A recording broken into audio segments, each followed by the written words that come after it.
आज आपण इथे उपस्थित आहोत सुमती सेवा प्रतिष्ठान या संस्थेत. आज त्या संस्थेचे संचालक आणि संचालिका इथे उपस्थित आहेत. या सुमती सेवा प्रतिष्ठान तर्फे इथे आनंतरम या उपक्रमाचं बाल शिबिर आयोजित होत असतं. हा खूप मोठा उपक्रम आहे आणि आज समाजाला ह्याची खूप मोठी गरज आहे. तर आपण बघणार आहोत सध्या त्यांच्याशी बोलणार आहोत संचालक आणि संचालिका यांच्याशी.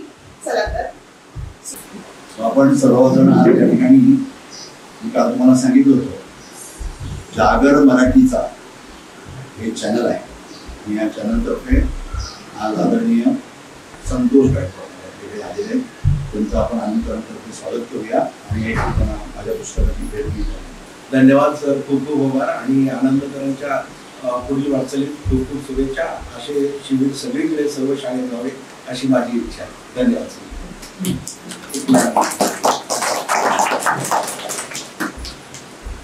खूप खूप आभारी आहे आणि जागर मराठी चॅनल आज 15 ऑगस्ट निमित्त आज अशा शिबिर सर्व लोकांसमोर घेत आहे याबद्दल सावंत सर तुमचे खूप खूप आभारी आहे आणि सर्व टीमला खूप खूप शुभेच्छा देतो. धन्यवाद. नमस्कार, मी सर संध्या प्रमोद गायकवाड जागर मराठी या चॅनलमध्ये आपणा सर्वांचे स्वागत करीत आहे. आज 15 ऑगस्ट निमित्त स्वातंत्र्य दिनाच्या सर्वांना मनपूर्वक शुभेच्छा. आज आपण इथे जागर मराठी या चॅनल तर्फे ग्रेट भेट विशेष मुलाखत यामध्ये भेटणार आहोत लेखक, कवी, गीतकार आणि समाजसेवक मोहन सामंत यांना. नमस्कार सर. आज आपण वसई येथे आपल्या कार्याबद्दल माहिती घेणार आहोत. आपली ही जागर मराठी या चॅनलची मुलाखत पूर्ण जगभर पाहिली जाणार आहे आणि माझं भाग्य आहे की आपल्यासारख्या व्यक्तिमत्वाची मुलाखत घेण्याची संधी मला लाभली. तर मला ऐकायला आवडेल म्हणून तर गप्पा तुमच्याशी मारायला आवडतील. तर आज तुम्ही मला तुमच्या बालपणाबद्दल, शिक्षणाबद्दल आणि करिअरबद्दल काय सांगाल का? नमस्कार रसिक प्रेक्षक हो, सर्वांना स्वातंत्र्य दिनाच्या खूप खूप शुभेच्छा. आज या स्वातंत्र्य दिनानिमित्त मला 4 शब्द आपल्याशी हितगुज करता येत आहे, आपल्याबरोबर बोलता येत आहे, त्याचं मी खरोखरच मनस्वी भाग्यवान आहे. आता सुरुवात करायची झाली तर माझा जन्म वसईचा. मी वसई गावामध्ये पारनाक्याच्या जवळ राहायचो. एका चाळीमध्ये आमची खोली होती आणि मी शिक्षण घेतलं ते प्राथमिक शिक्षण म्हणजे 1ली ते 4थी हे वसईला पारनाक्याजवळ आदर्श प्राथमिक शाळा आहे, तिथे माझं शिक्षण झालं. आणि त्यानंतर मग माध्यमिक शिक्षण न्यू इंग्लिश स्कूल वसई, ही तशी त्या काळातली अतिशय प्रसिद्ध अशी वसई तालुक्यातली शाळा, तिथे मला शिक्षणाची संधी मिळाली आणि मी खरोखरच भाग्यवान आहे मला तिथे शिकायला मिळालं. याचं कारण असं की मी आता या वयाच्या जवळ 70 क्रॉस केलेली आहे. या 70 वर्षाच्या आयुष्यामध्ये जे मला बाळकडू मिळालं ते वसईमध्ये न्यू इंग्लिश स्कूल शाळेमधून मिळालं. तिकडचे शाळेचे मुख्याध्यापक चंपा मापणकर मॅडम, दयानंद मापणकर सर आणि बर्वे एज्युकेशन सोसायटी यांच्यातर्फे जिथे शिक्षणाचे अप्रतिम कार्य सुरू होतं त्या बॅकग्राऊंडवर मला शिकायला मिळालं. अतिशय उत्तम शिक्षक की ज्यांची आजही मी अगदी प्रकर्षाने आठवण करतो वेगवेगळ्या विषयाच्या संदर्भामध्ये. तर अशा शाळेमधून मी शिक्षण घेतलं शाळेमध्ये मला खूप संधी मिळाली.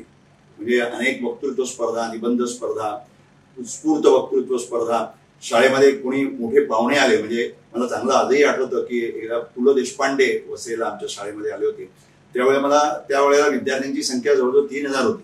तर 3000 विद्यार्थ्यांच्या समोर मला सुरुवातीला पु ल देशपांडे सरांची ओळख करून द्यायचं मला भाग्य मिळालं. आणि त्यामुळे जे स्टेज डेअरिंग आहे, समोर बोलायचं कसं, याची पूर्वतयारी सर्व शिक्षक करून घ्यायचे, नो डाऊट. परंतु आपण कसं घडलं पाहिजे आणि आपलं वाक्चातुर्य आपल्या मुलांच्या समोर कसं प्रकट केलं पाहिजे ह्याचा अनुभव मला निमलू स्कूलमधून मिळाला.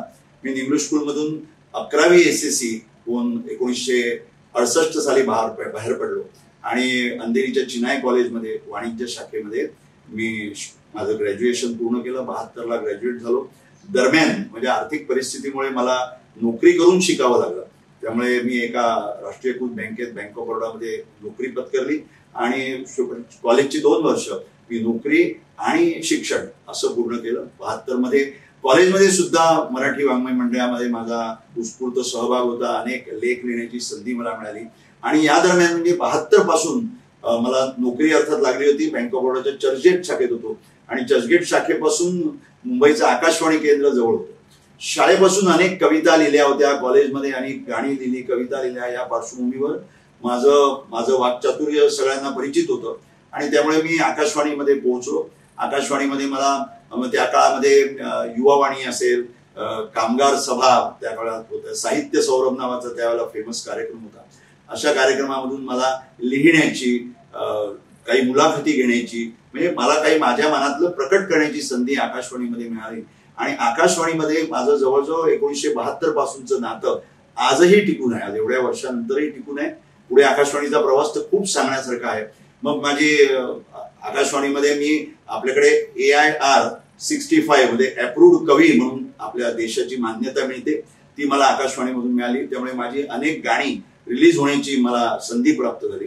त्यामुळे अनेक नामवंत गायिकांनी माझी गाणी आकाशवाणीवरून गायली, ती आजही रेकॉर्ड होतात. आणि एक महत्वाचं मला इथे मुद्दाम सांगायचं आहे का, स्वातंत्र्य दिनाचा आपण कार्यक्रम करतोय. या कार्यक्रमाच्या निमित्तानं की आपल्या सर्वांना माहिती असेल, जुन्या ज्येष्ठ श्रोत्यांना नक्कीच आठवत असेल की आकाशवाणीवर सकाळी मंगल प्रभात नावाचा कार्यक्रम असायचा आणि शेवटचा तो कार्यक्रमाचा 6:30ला तो कार्यक्रम संपायचा आणि शेवटचं गाणं एक देशभक्तीपर गीत असेल. मी अनेक देशभक्तीपर गीतं त्यावेळेला ऐकली होती, वसंत निनावे, वसंत बापट वगैरे सारख्या कवींची. आणि मला नेहमी वाटायचं की आपण एकतरी गाणं आपलं या आकाशवाणीवरून प्रसारित होणाऱ्या कार्यक्रमामध्ये लागलं पाहिजे. आणि ती इच्छा माझी परमेश्वरांनी पूर्ण केली असं म्हणायला हरकत नाही. आणि तिथे संगीतकार होते कानू घोष. या कानू घोषांची अतिशय फेमस संगीतकार त्या काळातले, त्यांच्याशी माझी ओळख झाली. मग मी माझी काही गाणी त्यांना पाठवली, ती गाणी आकाशवाणीतर्फे अप्रूव्ह झाली. आणि आज मला सांगायला अभिमान वाटतो की जवळजवळ 10 ते 12 गाणी कानू घोषांनी संगीतबद्ध केली. आणि आजही, आज इतक्या वर्षानंतर सुद्धा ती गाणी आकाशवाणीवर मंगल प्रभात कार्यक्रमामध्ये किंवा तत्सम कार्यक्रमामध्ये ती गाणी लागतात आणि श्रोते ही गाणी ऐकतात आणि माझी आठवण मला काढतात आणि माझ्याशी फोनवरून संपर्क साधतात. मी आकाशवाणीवरला हा माझा प्रवास तिथे सुरू झाला. आणि एका बाजूला बँकेत नोकरी करत होतो, आकाशवाणीमध्ये माझी गाणी लागत होती. अशा परिस्थितीमध्ये 1984 मध्ये मला मुंबई दूरदर्शनवर कार्यक्रम करण्याची संधी मिळाली. तिथे मुलाखतकार म्हणून निवड करायची होती. 100 दिवसे मुलाखतकार आपली निवड व्हावी यासाठी चाचणीसाठी आले होते आणि त्यातून ते 8 जण सिलेक्ट करणार होते. सुदैवाने त्या 8 जणांमध्ये माझा पहिल्याच बॅच मध्ये नंबर लागला. आणि या कार्यक्रमाचं सुद्धा एक आठवण सांगण्यासारखी आहे, म्हणजे एक विशेष आठवण आहे की पहिला कार्यक्रम करण्याची संधी मिळाली. तो कार्यक्रम होता मनोगत नावाचा. 2.5 मिनिटामध्ये आपलं मनोगत व्यक्त करायचं, एका विषयासंदर्भामध्ये काहीतरी बोलायचं, असं तो कार्यक्रम होता. आम्ही 8 जणांना आम्हाला तिथे आमंत्रित करण्यात आलं होतं आणि असं ठरलं होतं की दुपारी 2 वाजता रेकॉर्डिंग होणार आणि संध्याकाळी तो कार्यक्रम दूरदर्शनवर टेलिकास्ट होणार. माझ्या आयुष्यातला तो पहिला कार्यक्रम होता. आणि आम्ही बसलो होतो, आम्ही 2 पासून वाट बघतोय, काय रेकॉर्डिंग सुरू झालं नाही. शेवटी आम्हाला अशी सूचना मिळाली की हा कार्यक्रम रेकॉर्डेड होणार नाहीये, हा कार्यक्रम तुम्हाला लाईव्ह करावा लागणार. म्हणजे माझ्या आयुष्यातला कार्यक्रम, पहिला कार्यक्रम मला लाईव्ह करण्याची संधी मुंबई दूरदर्शनवर मिळाली. आणि मग मुंबई दूरदर्शनवरचा माझा पुढचा प्रवास हा जवळजवळ 28-30 वर्षांचा आहे. ह्याच्यामध्ये मी मुलाखतकार म्हणून आलो, लेखक म्हणून आलो, निवेदक म्हणून आलो, अँकर म्हणून आलो आणि माझी अनेक गाणी कवी म्हणून दूरदर्शनवर रिलीज झाली. आणि या सगळ्या कार्यक्रमामध्ये जर पर्सेंटेज वाईज बघाल तर त्या जवळजवळ मी 500च्या वर मुलाखती घेतल्या असतील. या मुलाखतीमध्ये 80% मुलाखती मी लाईव्ह केल्या आणि लाईव्ह कार्यक्रमाची मला सवय लागली आणि याचा फायदा आयुष्यात खूप झाला. अतिशय सुंदर प्रवास होता सर तुमचा आणि तो काळ म्हणजे सुवर्ण काळ होता लेखक कवींसाठी आणि ही संधी तुम्हाला लाभली. तर आता आम्हाला तुमच्या वैवाहिक जीवनाविषयी थोडंसं ऐकायला आवडेल. हा प्रवास सुरू होता म्हणजे खरं तर मी मगाशी जो उल्लेख केला दूरदर्शनवर जाण्याचा, तर दूरदर्शनवर मुलाखतीसाठी जी बॅच तयार होणार होती त्यासाठी अप्लाय करणं आवश्यक होतं, ऍप्लिकेशन करणं आवश्यक होतं. ती संधी म्हणजे ती सगळी चौकशी करून ते करण्यासाठी मला प्रवृत्त कोणी केलं असेल तर माझ्या बायकोनी केलं, पत्नीने केलं, ती दीपा सामंत. आणि माझा विवाह झाला आणि हे 2-3 वर्षामध्ये घडलं. कारण तिला जेव्हा कळलं की माझं बॅकग्राऊंड एक साहित्यिक लेखक कवी म्हणून आहे तर तुम्ही पण दूरदर्शनवर जायला पाहिजे असा आग्रह तिने धरला. ती स्वतः ही 78 साली झाला आणि ती तसे MA BEd आहे, शिक्षिका आहे आणि काही वर्ष तिने SNDT कॉलेजमध्ये प्राध्यापिका म्हणून पण काम केलेलं आहे. या सगळ्या पार्श्वभूमीवर तिचं बॅकग्राऊंड होतं. तिचं मराठी अतिशय मराठीमधलं वाचन तिचं अनेक पुस्तकांचं आहे, संस्कृत तिचं आहे, लँग्वेज आहे तिची. त्यामुळे या सगळ्या पार्श्वभूमीवर मला याकडे कल जावा, साहित्यिक अंगाने माझा प्रवास जो सुरू झाला तो खरं तर माझ्या बायकोमुळे झाला. आणि त्याच्यानंतर मग दहिसरमध्येच आम्ही त्या काळामध्ये दहिसरमध्ये राहायचो आणि दहिसरच्या समोरच्याच शाळेमध्ये आमच्या घरापासून जवळ विद्या मंदिर दहिसर म्हणून आहे, त्या शाळेमध्ये तिने नोकरी घेतली आणि शिक्षिका म्हणून ती काम करू लागली.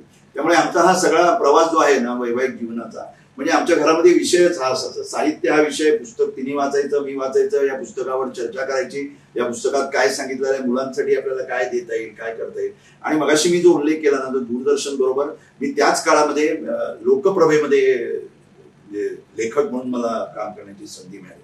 मी एका बाजूला बँक ऑफ बरोडामध्ये नोकरी होती, लोकप्रभेमध्ये मी लेख लिहित होतो आणि लोकप्रभेमध्ये लेख लिहिण्यामध्ये मी 2 अंगाने विशेष लेखन लोकप्रभेमध्ये केलं. हे मला अभिमानानं सांगावं असं वाटेल, कारण 15 वर्षांचा जवळजवळ प्रवास आहे. त्यामध्ये 2 सदरं मी विशेष लिहिली, ती म्हणजे एक शिक्षण आणि एक गणेशोत्सव. आता हे शिक्षण सदर लिहिण्यामागे कारण जे होतं ती माझी पत्नीच होती. म्हणजे सहचारणीचं मला जे काय अनुकूल वातावरण मिळालं घरामध्ये त्याचंच कारण होतं. आणि मी महाराष्ट्रातल्या जवळजवळ सगळ्या शाळांच्या मुख्याध्यापकांच्या त्या काळामध्ये मेरिट लिस्ट असायची, त्यामुळे मेरिट लिस्टच्या विद्यार्थ्यांच्या, त्यांच्या पालकांच्या अनेक मुलाखती मी लोकप्रभेमधून आणि दूरदर्शनवरून लिहिण्याची मला संधी मिळाली. आणि लोकप्रभेने मला शिक्षण सदर लिहिलं. अनेक शैक्षणिक बदल जे होत होते त्या काळामध्ये ते बदल मी लोकप्रभेमधून उद्धृत करण्याचा प्रयत्न केला. आणखी एक महत्वाचा विषय मी हाताळला तो म्हणजे गणेशोत्सव. मुंबईमध्ये गणेशोत्सव फार मोठ्या प्रमाणावर होतो आणि महाराष्ट्रातच होतो, प्रश्नच नाही. पण मुंबईमध्ये जो गणेशोत्सव असतो त्याच्यामध्ये अनेक वेळेला स्थिर चित्र किंवा चलचित्र यांची सजावट असते. तर या सजावटीमध्ये लिहिण्यासाठी मला उद्युक्त कोणी केलं असेल तर माझ्या पुन्हा पत्नीने केलं. म्हणजे तो विषय पुन्हा इथे येतो.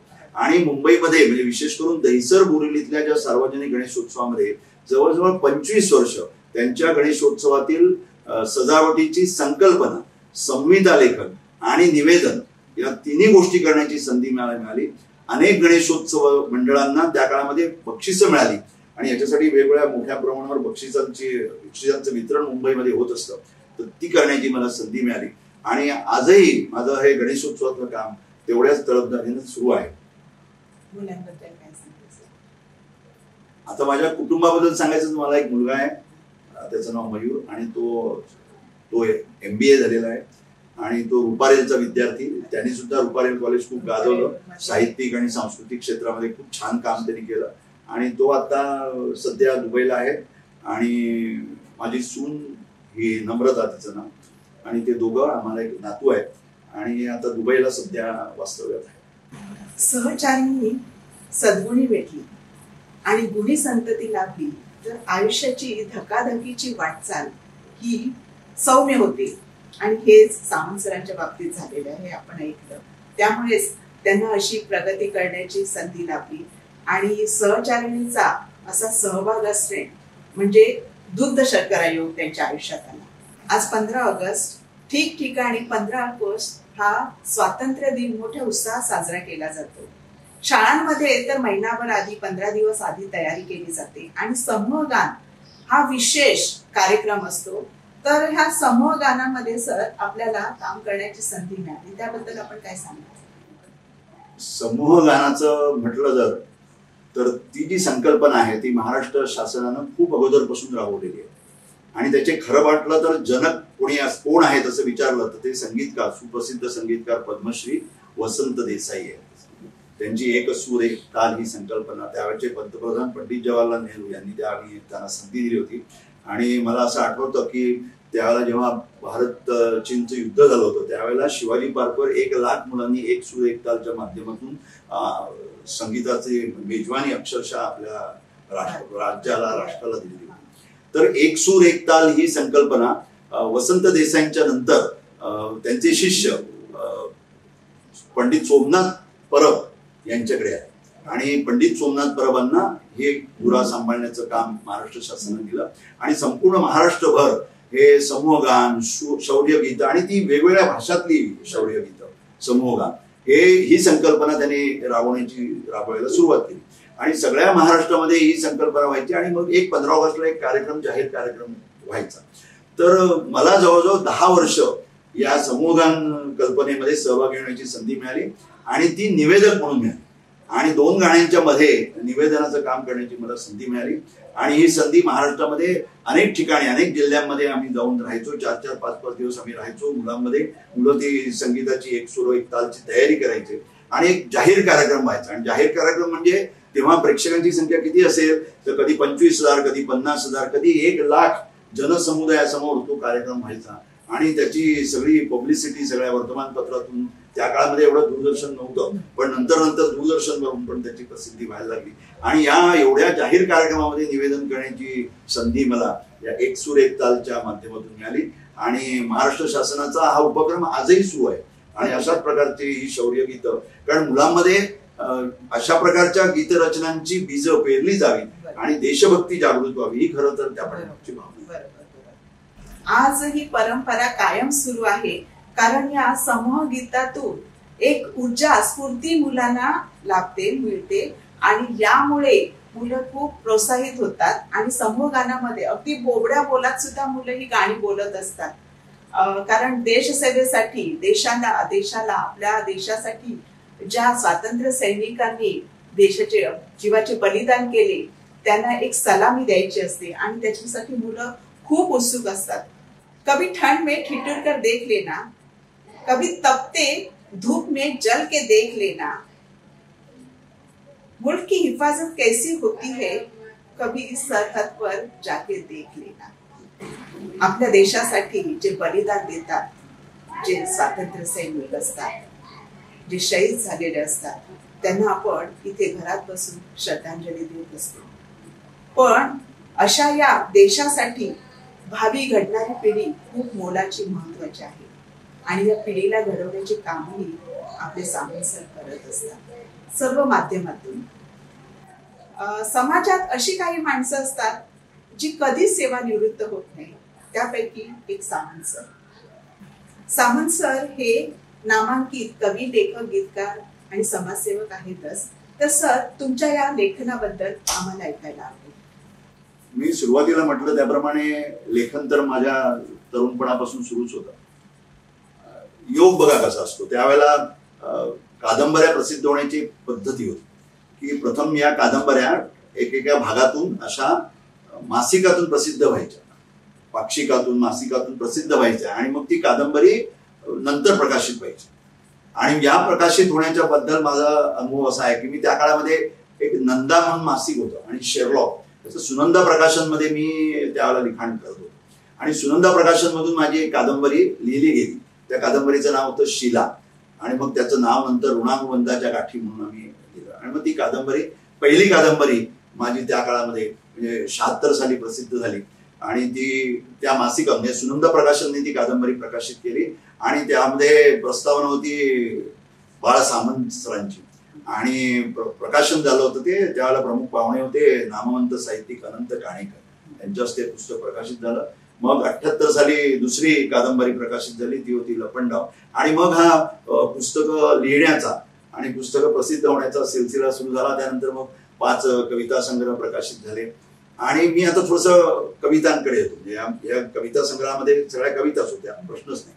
पण त्याच्यानंतर मग गाणी जी होती ती प्रकाशित करण्याची मला संधी मिळाली. ते माझे मित्र बँक ऑफ बडोदातले संगीतकार ते पण संगीतकार, मी पण बँक ऑफ बरोडामध्ये, मी कवी ते संगीतकार, अशी आमची जोडी जवळजवळ आज 30-35 वर्ष सुरू आहे. आणि माझी आतापर्यंत जवळजवळ 300 गाणी ही वेगवेगळ्या माध्यमातून, CD मध्ये, कॅसेट्स मध्ये किंवा आता युट्यूबच्या माध्यमातून प्रकाशित झालेली आहेत. आणि त्यातली जवळजवळ 100 गाणी ते संगीतकार दत्ता थिटे यांनी संगीतबद्ध केली.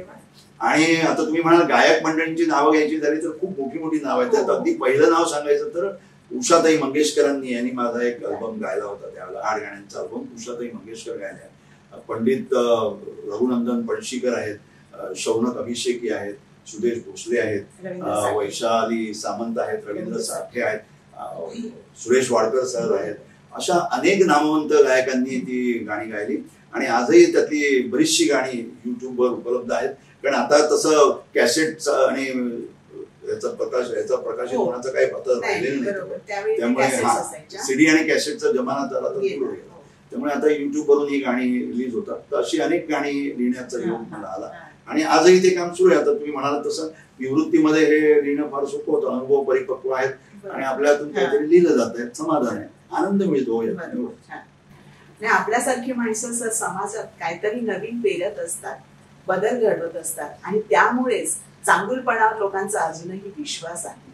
आणि ही फार काळाची मोठी गरज आहे. आणि आपण नशिबवान नक्की असे मोठमोठ्या दिग्गजांकडून आपली गाणी गायली गेली. सर, आपली एखादी आवडती कविता मला ऐकायला आवडेल. मी माझा एका आयुष्य इज इक्वल टू लाईफ हा माझा कविता संग्रह आहे. आणि त्या कविता संग्रहामधली एक छोटीशी कविता तुम्हाला वाचून दाखवतो. आयुष्य म्हणजे ऊन पावसाचा लपंडाव. आयुष्य म्हणजे ऊन पावसाचा लपंडाव. क्षणात ऊन तर क्षणात शक्यता पाऊस सरींची. आयुष्य म्हणजे अंधार प्रकाशाचा खेळ, तरी अंधारानंतर लख प्रकाशाची आस महत्वाची. आयुष्य म्हणजे जय पराजय, तरीही धगधगती जिद्द, हरल्यानंतरही फिरून वार करण्याची. आयुष्य म्हणजे आशा निराशा, तरीही ओढ, निराशेवर मात करून आशेच्या दिशेनं पुढे जाण्याची. खरं तर आयुष्य म्हणजे निर्मिती. आयुष्य म्हणजे स्वप्ने आणि त्यांची पूर्ती. आयुष्य म्हणजे भावभावनांची व्युत्पत्ती, मनाची सदाबहार भ्रमंती. आयुष्य म्हणजे सर्व काही टवटवीत, रसरशीत आणि सुगंधित, जगायला प्रोत्साहित देणार, जगायला बळ देणार. मला वाटतं सरांकडे हा इनबिल्ट खजाना आहे. आयुष्य म्हणजे काय, म्हणूनच ते रिटायर्ड होत नाही, सेवानिवृत्त होत नाही, असं त्याचं एक रहस्य जाणवलेलं आहे. बरोबर ना सर? अगदी बरोबर. रिटायरमेंट, माझं तर म्हणणं असं आहे की आपल्याला आयुष्य परमेश्वराकडून जे मिळालंय ते एकदाच मिळतं. हो. आणि ह्याच्यातूनच सर्व ही ऊर्जा मिळते ना सर. आपण मिनिट ना मिनिट त्या समाजासाठी, आपल्यासाठी, आपल्यासाठी झालं सर. आणि ही ऊर्जा सगळी त्याच्यातूनच मिळते ना पुढे काम करण्याची. आणि हीच कल्पना आहे आमची. आम्ही जे आनंद तरंग नावाची जी संस्था, आम्ही दहिसर मधून 13 वर्षापूर्वी नालासोपाऱ्याला पूर्वेला आचोळे म्हणून एक ठिकाण आहे, त्या ठिकाणी आम्ही आलो. आणि असं आमच्या लक्षात आलं की आता इथे काय करूया, इथे काहीतरी केलं पाहिजे. कारण आमच्या पाठीशी, माझ्या आणि मिसेसच्या पाठीशी, दोघांच्या पाठी हा अनुभव शिक्षण क्षेत्राचा होताच होता. मला हा बाकीचा दूरदर्शनचा, लोकप्रभेचा अनुभव पाठीशी होता. तर आता इथे काय करू शकतो आपण. आम्ही खूप विचार केल्यानंतर असं लक्षात आलं की आपण मुलांसाठी काहीतरी करूया. कारण मुलांना आमच्या काळामध्ये आम्हाला जे बालसंस्कार मिळाले शाळांमधून, ते मी असं खेदानं म्हणावं असं वाटतं की अलीकडच्या शाळांमध्ये ते मिळत नाही, आजच्या मुलांना मिळत नाही.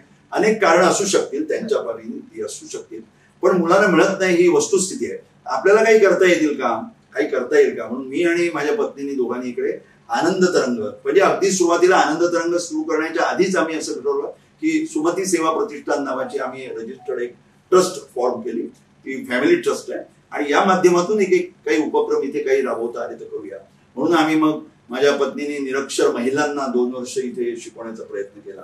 तर योगा क्लासेस इथे आम्ही दर रविवारी सुरू केले.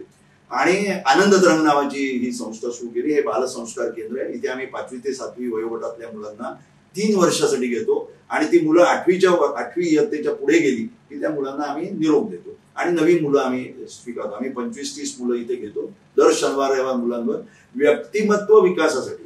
म्हणजे अष्टपैलू व्यक्तिमत्व कसं घडवता येईल त्यासाठी त्यांनी उभं कसं राहायचं, बोलायचं कसं, वेळेचं बंधन कसं पाळायचं, वेळेची म्हणजे शिस्त वगैरे, या खरंच शाळेमध्ये शिकवल्याच जाणाऱ्या गोष्टी, पण आम्ही अशा निवडून मुलांसाठी या करतो. त्यामुळे ते जास्त त्यांच्यापर्यंत त्या पोहोचतात असा आमचा समज आहे. गेली 9 वर्ष आम्हाला अतिशय उत्स्फूर्त असा प्रतिसाद मुलांकडून मिळतोय. आता नालासोपाऱ्यातल्या अनेक शाळांमधून आम्हाला उत्तम प्रतिसाद मिळतोय. आम्ही मुलं घडवत आहेत, आमची मुलं आता बाहेर जात आहेत, कॉलेजमध्ये जाणारी मुलं आता झाली ती कॉलेज गाजवत आहेत, काही ठिकाणी ती स्वतः आपल्या पायावर उभे राहत आहेत, काही असा विलक्षण योगायोग इथे जुळून येतोय. बस आम्ही संस्थेचं नाव आनंद तरंग ठेवलंय. आमच्या चेहऱ्यावर सतत यामुळे या वयामध्ये सुद्धा आनंद असतो, समाधान आहे आम्हाला. आताच आपण सरांकडून आनंद तरंग बद्दल ऐकलं. सुमती सेवा प्रतिष्ठान या त्यांच्या संस्थेतर्फे आनंद तरंग हे बाल संस्कार शिबिर राबवलं जातं आणि ही काळाची फार मोठी गरज आहे. आज आपण पाहतो की सर कॉन्व्हेंटमध्ये English medium, CBSE, ICSE board हे जे आलेले आहेत त्याच्यामध्ये पाश्चात्य संस्कृती, वेस्टर्न कल्चर जास्त फॉलो केलं जात आहे आणि त्यामुळे मुलांचा कल हा आपल्या इंडियन, आपल्या भारतीय संस्कृतीकडे राहिलेला नाही आणि ती संस्कृती जर त्यांच्यात रुजवायची असेल तर अशा कार्यक्रमांची फार गरज आहे. आता शाळांमध्ये व्हॅलिड एज्युकेशन एक पिरियड असतो, त्यामध्ये शिकवलं जातं काही संस्कार, पण काही उपयोग नसतो त्या पिरियडचा. मला वाटत नाही काही उपयोग होतो, कारण मी सुद्धा एक शिक्षिका आहे. पण अशा प्रकारे जर कार्यक्रम प्रत्येक ठिकाणी घेतले गेले तर फार मोठा फरक पडेल आणि येणारी जी पुढची पिढी आहे ती गुणी येईल. कारण आता व्हायलन्स एवढा वाढलेला आहे, मुलांमध्ये आपण बघतो की आक्रमकता वाढलेली आहे आणि अशा ज्या बाल संस्कारांमध्ये मुलं येतील तर फार गुणी मुलं आपल्याला, चांगली संतती, चांगली पुढे येणारी भावी पिढी आपल्याला तयार होईल. चला तर मग आपण सरांच्या सहचार्याने भेटूया आणि आनंद तरंगची एक झलक पाहूया. नमस्कार, मी दीपा सामंत. आता मगाशी सरांनी सांगितल्याप्रमाणे आमचं 46 वर्षाचं सहजीवन आहे आणि एवढी वर्ष गेल्यानंतर नवरा बायको एकमेकाला चांगली ओळखत असतात. त्याप्रमाणे एकमेकांच्या सवयी, एकमेकांच्या आवडीनिवडी आपल्या होतात. तसं आमचं झालं असावं असं मला वाटतं, कारण आम्ही बरेच दोघांनी एकत्र अशा प्रवासामध्ये अनेक गोष्टी साध्य केल्या आहेत. आईन अगदी तारुण्यात असताना आम्ही 25 वर्ष दहिसरमध्ये अक्षर ज्ञानदीप मंडळ नावाची संस्था चालवली आहे आणि त्या संस्थेचा सगळा कारभार आमच्या घरातून व्हायचा.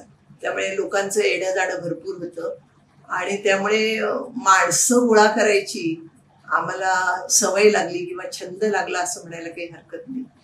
अशा प्रकारे त्या कार्यक्रमापासूनच, म्हणजे अक्षर ज्ञानदीप मंडळापासूनच कार्यक्रम शिस्तबद्ध, नीटनेटका आणि लोकांना आवडेल, लोकांना कॅची ठरेल असा कसा करायचा त्याचं हळूहळू आम्हाला सामंतानेच बाळकडू दिलं आणि त्यामुळे ते ज्ञानदीप मंडळ चांगलं यशस्वी झालं.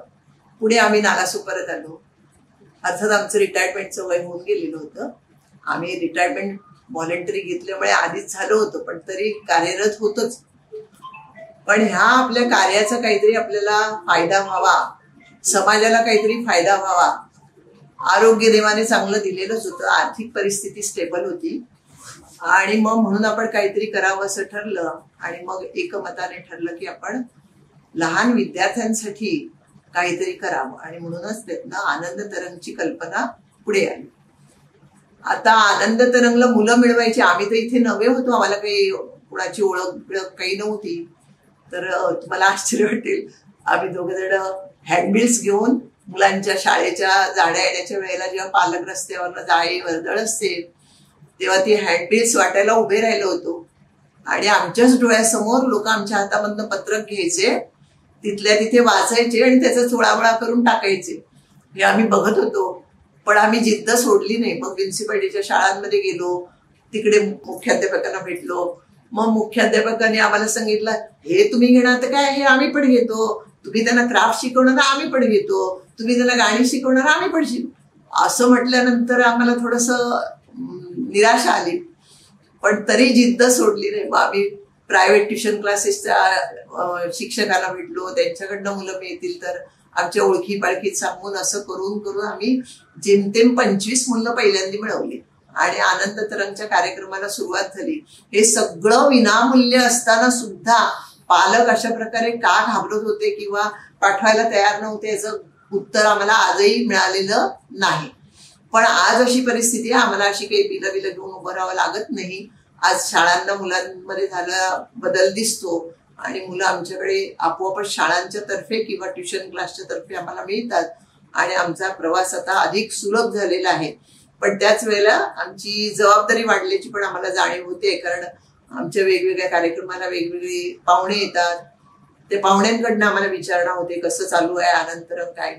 मग ते आम्हाला सांगण्यासाठी तर ते अलर्ट राहावंच लागतं आणि मुलांना दरवेळेला काहीतरी नवं द्यावं लागतं. त्यामुळे आम्हाला नवं स्वतःला शिकावं लागतं आणि त्याच्यातनं आम्ही पाहतो की दर शनिवार रविवारी चालणाऱ्या कार्यक्रमामध्ये मुलांमध्ये झालेला बदल आमच्या लक्षात येतो, पालकांनाही लक्षात येतो आणि सगळ्यात महत्वाची गोष्ट आमच्या लक्षात येते ती म्हणजे मुलांपेक्षा पालकांना सुद्धा अशा प्रकारच्या वर्कशॉपची गरज आहे. जसं आम्ही मुलांना शनिवार रविवार 1.5 तास घेतो तसं निदान आठवड्यातनं 1 दिवस पालकांसाठी वर्कशॉप घ्यावं असं बऱ्याच वेळेला मनात येतं.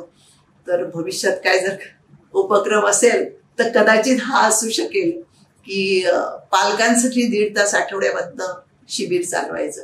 कारण मुलांच्या माध्यमातून जेव्हा आम्ही गप्पा मारतो तेव्हा आम्हाला कळतं अरे हे पालकांकडनं मुलांना कळायला हवं. सगळं शिक्षकांकडनं होत नसतं किंवा शिक्षक आणि विद्यार्थ्यांच्या संवादातनं होत नसतं, तर ते पालकांकडे पहिलं रुजलेलं असायला पाहिजे. तर ते पालकांकडनं मुलांकडे येईल आणि म्हणून आम्हाला अनंतरंग हे जास्त सोयीचं वाटतं पालकांना भेटण्यासाठी आणि त्यांच्याशी संवाद साधण्यासाठी. उपक्रम आम्ही जोपर्यंत आमच्यामध्ये ताकद आहे, उत्साह तर आहेच, कारण आमच्या उपक्रमाचं नावच आहे अनंतरंग. आम्हाला पण आनंद मिळतो, मुलांना पण आनंद मिळतो. आता प्रश्न असा आहे की आमच्या जोपर्यंत ताकद आहे, देवाने आरोग्य दिलं आहे, तोपर्यंत आम्ही हा उपक्रम चालवणार. आमच्या या कार्यक्रमामध्ये आम्हाला पालकांचं, विद्यार्थ्यांचं आणि समाजातल्या अनेक लोकांचं सहकार्य आहे आणि या सहकार्यातूनच हा कार्यक्रम पुढे चाललेला आहे. त्यामुळे आमच्यामध्ये ताकद असेपर्यंत, देवाने आरोग्य आम्हाला दिलं आहे, उत्साह आहे, आम्ही हा उपक्रम चालूच ठेवणार आहोत. धन्यवाद. सर, तुमच्या या पूर्ण प्रवासात एखादा असा प्रसंग जो न विसरता येईल? खरंच आहे, जवळजवळ हा 50 वर्षांचा एक लेखक, मुलाखतकार, कवी, गीतकार असा हा प्रवास मला झाला. हा म्हणजे आपण म्हणतो की दैवानी सगळ्यांनी साथ दिली म्हणून हे खरं तर झालं आणि रसिकांचा उत्स्फूर्त प्रतिसाद मला मिळाला. पण 2 आठवणी मला नक्कीच सांगता येतील यासाठी. त्यातली एक आठवण आहे की एक दूरदर्शनवर आम्ही एक डॉक्युमेंटरी केली होती आणि ती होती कोसबाडवर. कोसबाड हे अतिशय प्रसिद्ध आहे ते शिक्षणव्रती अनुताई वाघ यांच्या शैक्षणिक कार्यासाठी आणि ही जवळजवळ 25-30 वर्षापूर्वीची गोष्ट आहे. आणि त्यावेळेला मला कोसबाडला जाण्याची संधी मिळाली. संपूर्ण दिवस मी अनुताई वाघ या शिक्षण तज्ज्ञ, सेवाव्रती त्यांच्याबरोबर मला घालवण्याची संधी मिळाली. खूप काही पाहिलं, त्यांचं कार्य पाहिलं, सगळं केलं. मी त्यांची मुलाखत घेतली, ती डॉक्युमेंटरी घेतली, तिकडच्या शाळांच्या विद्यार्थ्यांशी बातचीत केली, तिकडचे सगळे प्रसंग शूट केले आणि आम्ही घरी आलो. आणि दुसऱ्या की तिसऱ्या दिवशी, मला नेमकं आठवत नाही, आणि त्यांना जमनालाल बजाज पुरस्कार जाहीर झाला. हा अतिशय मानाचा पुरस्कार समजला जातो, खूप मोठा पुरस्कार आहे आणि तो पुरस्कार त्यांना मिळाला. आम्ही अशी चर्चाच करत होतो की महाराष्ट्र शासनातर्फे, देशातर्फे त्यांना कुठचाही शैक्षणिक पुरस्कार असा मिळाला नव्हता आणि खरं त्यांना मिळायला पाहिजे असं मला आग्रहाने वाटत होतं जेव्हा मी परतलो, जेव्हा त्यांची मुलाखत. आणि त्यांना पुरस्कार मिळाला. सांगायचं पुढे आहे महत्वाचा मुद्दा तो म्हणजे 4 दिवसांनी त्यांचं मला पत्र आलं. ते पत्र आजही मी जपून ठेवलंय आणि त्या पत्रामध्ये अनुताईंनी असं लिहिलंय, अरे तू आलास, माझी मुलाखत घेतलीस, ती मुलाखत प्रसिद्ध झाली आणि बघ मला जमनालाल बजाज पुरस्कार मिळाला. आता खरं तर हा पुरस्कार मी त्यांची मुलाखत घेतली म्हणून मिळाला असं वगैरे हा त्यांचा मोठेपणा आहे बोलण्याचा, हा वेगळा. माझे त्याच्यामध्ये काहीही योगदान नाही. पण अशी मोठी माणसं अशा प्रकारचं काम करत असतात आणि त्यांची दखल वेगवेगळ्या ठिकाणी कशी घेतली जाते. आम्ही केवळ एक निमित्त मात्र आहोत, पण काम करण्याची मला संधी मिळाली, त्यांच्याबरोबर राहण्याची संधी मिळाली, हे खरं महत्वाचं आहे. आणि दुसरा एक प्रसंग असाच घडला, तो म्हणजे देवा तुझे रूप ही माझा एक अल्बम रेकॉर्ड झाला. मगाशी मी उल्लेख केला होता तो. उषाताई मंगेशकरांनी ती 8 गाणी गायली होती आणि कंपनीतर्फे मला सांगितलं की अशी CD आहे, ही CD उषाताईंच्या घरी जाऊन तुम्हाला द्यायची. आणि म्हणून मी पेडर रोडला त्यांच्या घरी गेलो, उषाताईंच्या घरी. फोन वगैरे अगोदर सगळं करून गेलो होतो आणि ती हातामध्ये ती सीडी होती आणि मी ती त्यांना देणार होतो. आणि मला सांगायला अत्यंत आनंद वाटतो की अंगावर आजही काठा उभा राहतो की दरवाजा उघडला आणि माझं स्वागत केलं ते भारतरत्न लता दिदींनी केलं. आणि त्यावेळेला उषाताई नव्हत्या आणि मग कोण काय वगैरे आदराने मला बोलवलं आणि म्हणजे मला अक्षरशः स्वर्ग ठेंगणा झाला म्हणतो तसं झालं. मला काही सुचेना मी कशासाठी आलोय काय आलोय. आणि साक्षात लताबाई माझ्या समोर उभ्या होत्या आणि मग त्यांनी मला बोलवला, बसलो, माझं स्वागत केलं. आणि मग मी तो अल्बम म्हणजे उषाताईंना द्यायचा तो अल्बम मी लता दिदींना दिला. हा प्रसंग मी कधीच विसरू शकतो. सरांशी एवढ्या मनमोकळ्या गप्पा मारल्यानंतर मला सुरेश भटांच्या गोष्टी आठवतात. आयुष्य छान आहे, थोडं लहान आहे, रडतोस काय वेड्या, लढण्यात शान आहे. काट्यातही फुलांची झुलती कमान आहे, उचलून घे वेड्या हवं ते दुनिया दुकान आहे. सुखासाठी कधी रडावं लागतं, कधी हसावं लागतं, कारण सुंदर धबधबा बनायला पाण्यालाही उंचावरून पडावं लागतं. आणि ह्या ओळी मला सरांशी बोलल्यानंतर आठवल्या, कारण आजही 72 वय असूनही तेवढ्याच जोमाने ते काम करीत आहेत. आणि सर, तुम्हाला मी ईश्वराकडे अशी प्रार्थना करते की तुम्हाला या कार्यामध्ये भरभराट होण्यासाठी खूप यश भेटू दे आणि अशाच प्रकारे दीपा मॅडमची सुद्धा आपल्याला साथ लाभू दे अशी मी देवाकडे प्रार्थना करते. जागर मराठी चॅनल हे मराठी भाषेचं संवर्धन करण्याचं काम करत आहे. नावातच अर्थ आहे. तर आज मी इथे सरांना मी स्वतः लिहिलेली माझी 2 पुस्तके, एक कविता संग्रह आणि एक कथा संग्रह भेट देत आहेत. सर, तुमच्यापेक्षा खूप लहान आहे आणि तुमच्याकडून मला खूप काही शिकायचं आहे अजून. तर माझी पुस्तकं तुम्ही वाचून मला नक्कीच अभिप्राय द्या. चटका हे माझं पुस्तक Amazonवर सुद्धा उपलब्ध आहे. धन्यवाद मॅडम. तर या ठिकाणी स्वातंत्र्य दिनानिमित्त मराठी जागर चॅनल तर्फे मला या ग्रेट भेट कार्यक्रमामध्ये विशेष कार्यक्रम आहे हा या चॅनलचा. मला ही अशा प्रकारची संधी दिली त्याबद्दल मी कृतज्ञ आहे, आभार व्यक्त करतो. आणि पुन्हा एकदा आपणा सर्व रसिक प्रेक्षकांना स्वातंत्र्य दिनाच्या खूप खूप शुभेच्छा देतो. धन्यवाद.